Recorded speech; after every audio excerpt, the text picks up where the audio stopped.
What is going on, guys? We're back again to talk about leaked characters in Ultra Rumble, with the focus being Armored All Might, who is definitely in the immediate pipeline for release, but when he'll actually show up remains to be seen. But we did get a glimpse into his potential moveset from the new gameplay footage of My Hero's All's Justice, and that's what we'll be taking a look at today and discussing just how broken Armored All Might could be in Ultra Rumble, so let's jump into it. So a couple days ago, we got a new promo trailer for My Hero's All's Justice that showed off some of Armored All Might's gameplay and design. And the reason this is all exciting for Ultra Rumble players is because we know that Byking is the developer behind both games, and that they're currently sharing resources between projects to lighten the workload for each team. This is how they were able to expedite the new One For All, Deku, and Prime All For One into Ultra Rumble as fast as they did, and if you caught my video covering the latest leaks for the game, you know that Armored All Might, Lady Nagant, and a new Shigaraki skill set are all being worked on currently, as well as some other things. But if you've been following the anime the past 2 seasons, then you know that All Might's new armor allows him to mimic all of Class 1A's attacks with a variety of moves, and in the trailer we see him pulling off a few of these attacks, starting with a beam shooting down from a satellite that represents Aoyama's naval laser.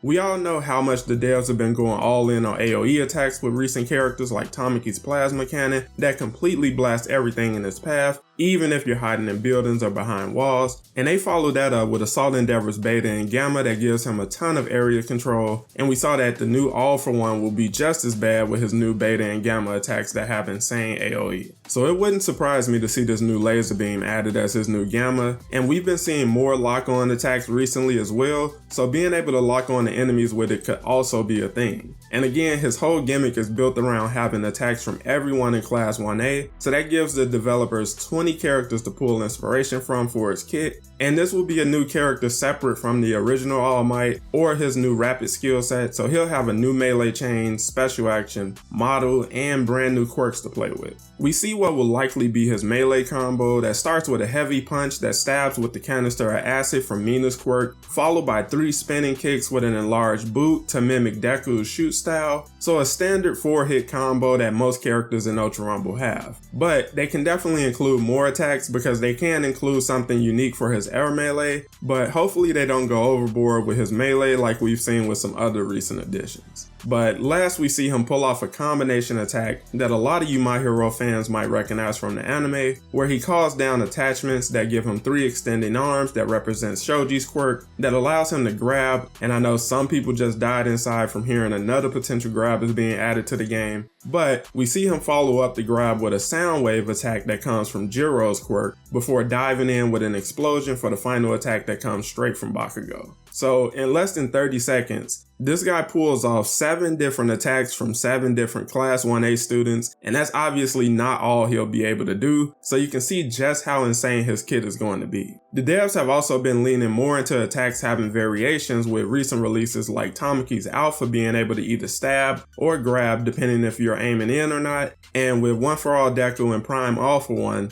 both having attacks that change either when another move is active, like Deku when Gear Shift is in overdrive, which changes his beta from a dashing punch to a flying dive bomb that does crazy damage with insane AoE, and also being able to lock on the enemies with his Gamma, or when All For One's beta is tapped or held down, and when his Gamma is depleted, it changes from a projectile to a giant AoE attack. And they both have special actions with dual functions, with Deku having both Smokescreen and Fajin, and All For One having the ability to stab opponents and shut down their special action or fly. So you can see how between his melee and air melee down to his special action, the dev team had the possibility of squeezing in nearly 10 or more different attacks and variations for Armored Might, all within his base kit. I know that the recent shift of prioritizing characters more relevant to the anime currently over characters that players have been waiting for to be added since the game's launch is divisive, but adding characters that have so much variety, popularity, and gameplay potential was the right move for the game's overall lifespan. And if you caught my video discussing the fate of those characters who seemingly were passed over, then you know that there's still hope for them being added, and they could even arrive in ways you never expected. But if Armored All Might ultimately is the new character release for Season 14 to end the year and kick off Year 3 for Ultra Rumble, I'm here for it. But as always, now I want to hear your thoughts down in the comments.